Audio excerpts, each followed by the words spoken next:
menjelaskan tentang penerapan corporate governance. Di sini ada dua pembanding. Yang pertama kita lihat dari negara Inggris dan negara kita sendiri, yaitu Indonesia. Sebenarnya penerapan corporate governance di negara maju dan di negara berkembang sangatlah mencolok. Kenapa? Di Indonesia tingkat korupnya adalah negara tingkat korupnya yang paling tinggi karena tidak mengamalkan good corporate governance. Sedangkan di Inggris sejak tahun 1990-an saja dia telah menerapkan sistem good corporate governance, sehingga salah satu contohnya itu produsen coklat Cadbury. Pada Cadbury, Dewan Direksi dan komisarisnya memiliki tanggung jawab dan peran masing-masing yang dijalankannya, sehingga untuk pemilihan direktur non eksekutif dan eksekutifnya dilalui beberapa cara atau beberapa tes untuk menempatkan seseorang untuk di jabatan direktur, direksi eksekutifnya dan komisarisnya. Sedangkan di Indonesia, karena negara yang sangat terkorup, mereka kurang perhatikan bagaimana aturan tata kelola perusahaannya. Walaupun di masing-masing negara memiliki perbedaan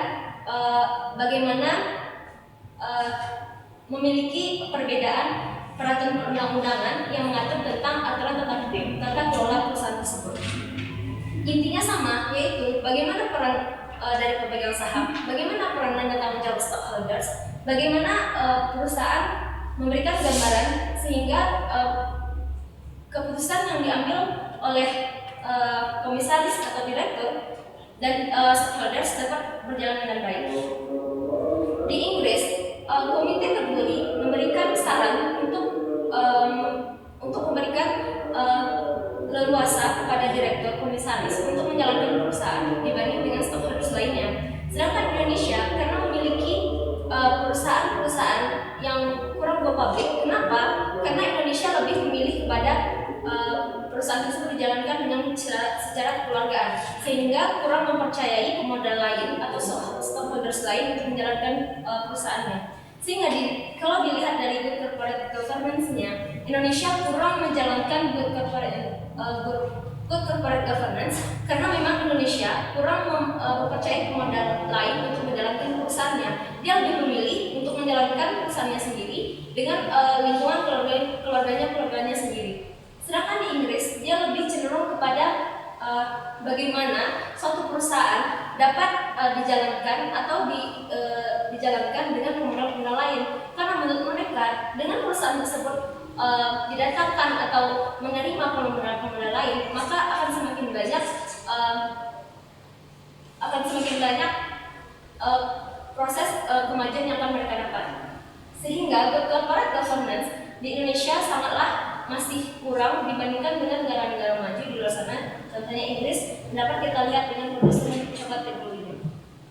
Baiklah, selanjutnya akan disampaikan oleh Asaf. Ada Asaf, silakan. Baiklah, terakhir itu adalah bagian kesimpulan sudah disampaikan oleh kelompok dari teman-teman saya tadi. Yang kesimpulan itu adalah corporate governance itu merupakan sistem yang mengatur dan mengendalikan nilai tambah perusahaan semua bagian stakeholder. Konsep-konsep ini menekankan pada dua hal. Yang pertama itu adalah pentingnya hak pemegang saham untuk memperoleh informasi yang benar dan tepat waktu. Yang kedua, itu kewajiban perusahaan untuk melakukan pengungkapan secara akurat, tepat waktu, transparan terhadap semua informasi perusahaan dan kepemilikan stakeholder. Adapun komponen dari yang sudah disampaikan dari teman-teman saya tadi itu diperlukan adalah konsep corporate governance, yaitu ada 4 komponennya. Yang pertama itu finance, yang kedua transparency, yang ketiga accountability, dan yang keempat itu responsibility. Dari keempat komponen tersebut sangat berperan penting karena prinsip corporate governance secara konsisten terbukti dari menjadi penghambat aktivitas rekayasa kinerja yang mengakibatkan laporan keuangan tidak menggambarkan nilai fundamental.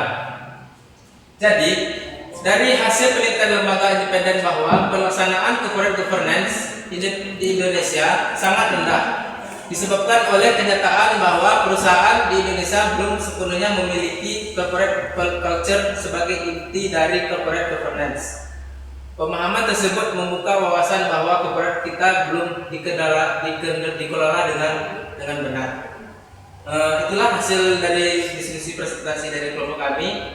Untuk teman-teman yang ingin bertanya atau memberi saran, memberi tambahan, kami persilakan kepada di bagian itu di website kami, yaitu di aplikasi Edmodo. Terima kasih. Wassalamualaikum warahmatullahi wabarakatuh.